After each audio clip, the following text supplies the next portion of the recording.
Hello IOD community, welcome to another DIY tutorial. Today I'm going to be showing you how to make these beautiful Easter plate chargers, which are going to be part 3 of our 4-part Easter table series. As usual, you can find any items used today in the description below or in the accompanying blog post. For any IOD products, visit ironorchiddesigns.com and click the red Where to Buy button in the top right-hand corner to find your nearest in-person or online stockist.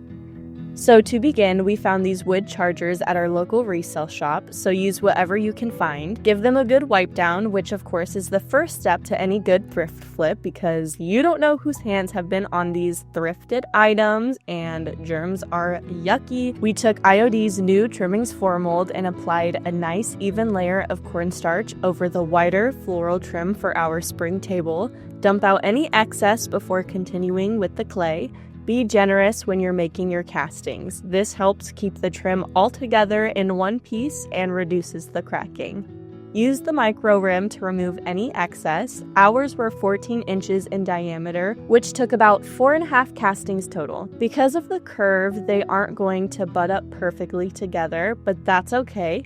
Take your time easing into place, gluing as you go. To add your second casting, see how it's going to fit, and then remove any excess foliage or flowers so it doesn't get overly bulky, laying them on top of each other.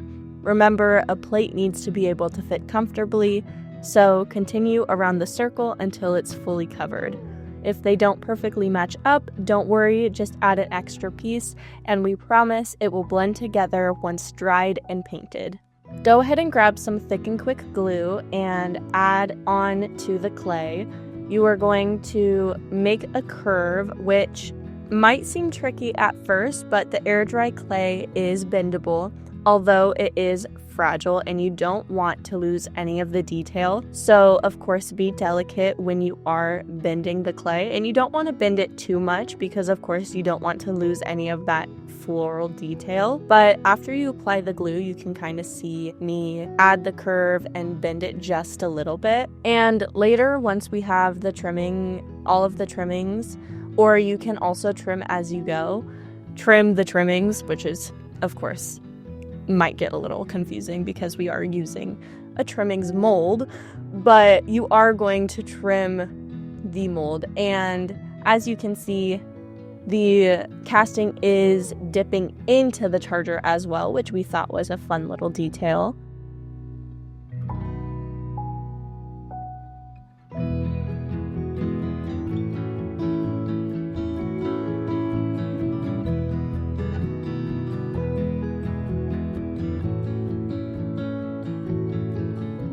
Once they're all in place, you'll need a tool with a flat edge. A palette knife would have been great, but we just used a transfer applicator tool to scrape away any of the excess clay. The reason for this was to have a smooth edge around the charger, as clay can get bumped off and break off without support underneath. Now, we let ours dry fully before painting. That isn't necessary, but it can help dry more evenly.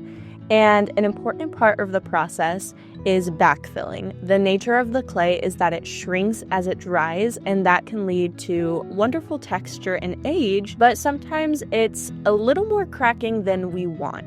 So don't get discouraged when this happens. Just take some additional clay and gently press into the cracks, smoothing into the details with your fingers, a popsicle stick, or even just some clay tools you have on hand. And now you're ready to paint. We went with a soft creamy white and used an artist brush to really get into all those details. The wood took a couple of coats to fully cover, and remember to dry in between each coat. This helps a lot to make sure you get an even coverage. Of course, we used a creamy white chalk paint, but get in touch with your local stockist to see what kind and brand of paint they recommend. Lastly, we wanted to take another color and just accent the high points of our castings, so we took a dusty rose pink chalk paint and a brush and just put the littlest amount of paint, keeping the brush horizontal, to dry brush it along the castings, which just adds a touch of color onto your petals and leaves and all of those beautiful floral details. This technique we call dry brushing, and it just pops all of those details A fun way to think of it is as the inverse effect of waxing or glazing your project, because instead of popping the details that you would with waxing or glazing, it's popping the details of the high points. Once you're done with that and you seal your project, you are complete and your chargers are done.